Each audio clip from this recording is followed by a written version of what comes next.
For those that didn't see Summer Games Fest, we had some of the probably best indie representation on what you would call a big stage in quite a long time. Now, not every single game that was an indie release hit the mark for everyone out there. You all know my channel, I'm gonna love a lot of the roguelikes and stuff that we see. But one game in particular happened to get a little bit of flack from a lot of the folks on the Twitter side.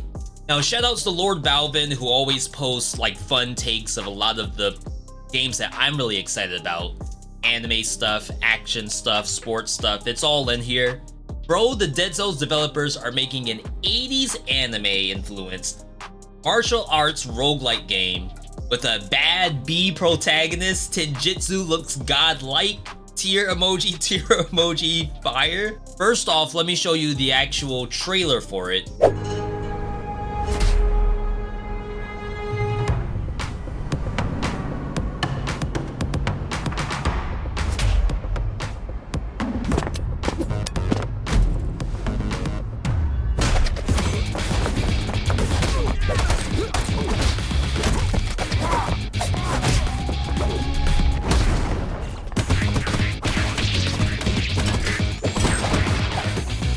And like, I love the energy in that, but unfortunately, not everyone in the audience felt the same way.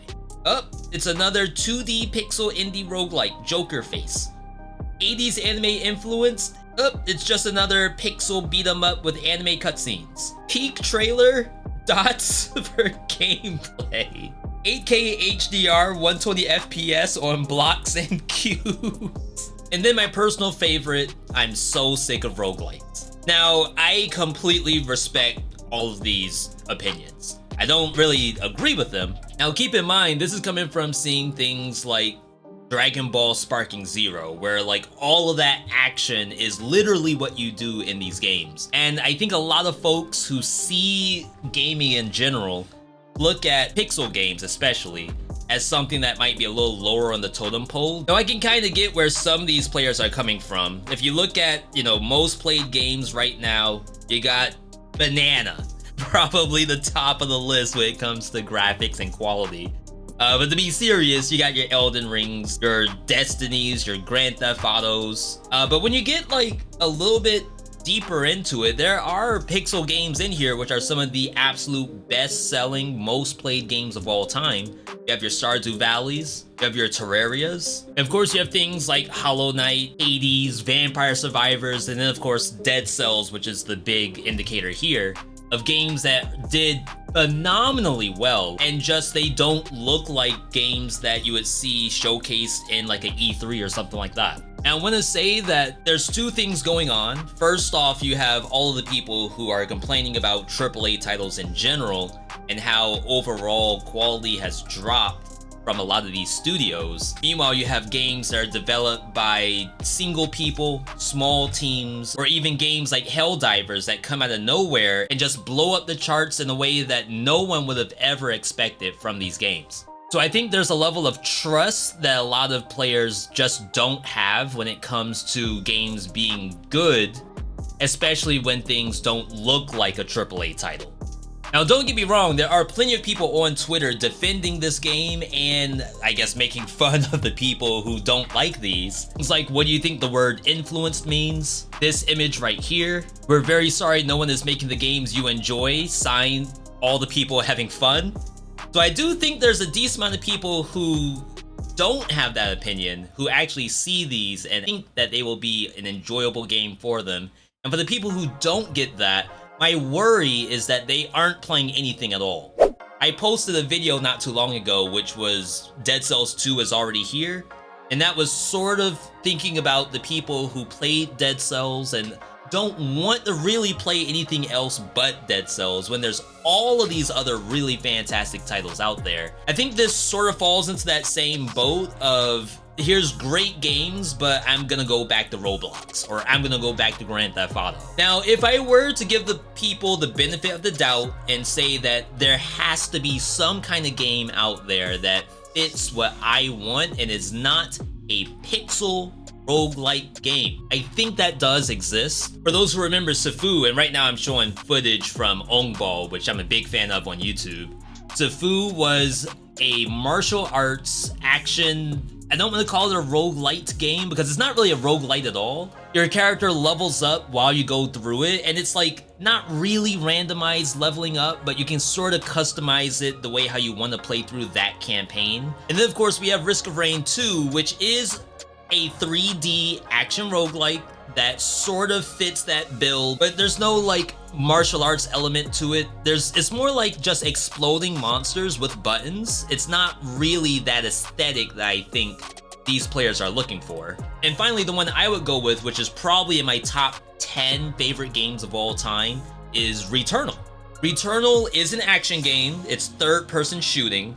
It also has like fantastic graphics. It has like some of the best PS5 compatibility that exists on the console right now. And of course, it is a roguelike game. Now, unfortunately, Returnal is more like a campaign game with permadeath and roguelike elements. So it's not exactly the same thing that something like Tenjutsu is doing. But I think this is a little bit closer to, hey, I want this game that looks fantastic from all of the trailers and stuff like that, and it's actually translated into the game itself, but I don't even think half the people who are in that Twitter thread played Returnal. Now, we can have a completely separate conversation about people being tired of roguelike games and stuff like that. Maybe that is a YouTube video that I can work on at some point. But right now, I have a real soft spot for these indie devs that do 2D games, pixel games, etc. that end up being like better than some of the AAA games that I have played. I do feel a little bit sorry for the folks out there who will simply just not play a game because they don't want a top-down pixel game. Like, your palette could be expanded a little bit if you play some of these games that you would think are probably mid. Honestly, what I would love to do is for all of the people who see a trailer like Tenjutsu and feel as though this is a game that I will not enjoy playing, I want to know what they are playing. What do they enjoy? And again, I don't really want to hear the mainstream stuff. I want to know, like, in 2024, a game that released in the past like year, maybe year and a half if you want to get spicy with it, what's actually good. I don't want to hear about games that are 5 years old or something like that. My worry is that they aren't playing anything at all, at least not something recent, that isn't like a AAA $200 million game. We all know that Elden Ring's great. We all know God of War is great. Some people really like Horizon Forbidden West. That's like such a small, like minuscule percentage of the actual gaming market. I implore anyone who's on the spectrum of Twitter where it's like, I'm not gonna play these because it's a pixel game. I implore these folks to just check out the demo of some of this stuff. You might actually find yourself having fun. But yeah, I just saw the Twitter threads. I had a blast reading them. It's some of the highest quality comedy I ever get in a day, especially when you go onto the site and it's just a garbage fire. Anyway, I'm gonna play Tenjutsu when it comes out. I'm gonna play Windblown. I'm gonna play Rogue Prince of Persia. I have like so many games that I'm super interested in, and I hope you all are too. Either way, hope you enjoyed the video. Just me ranting. I'll catch you on the next one.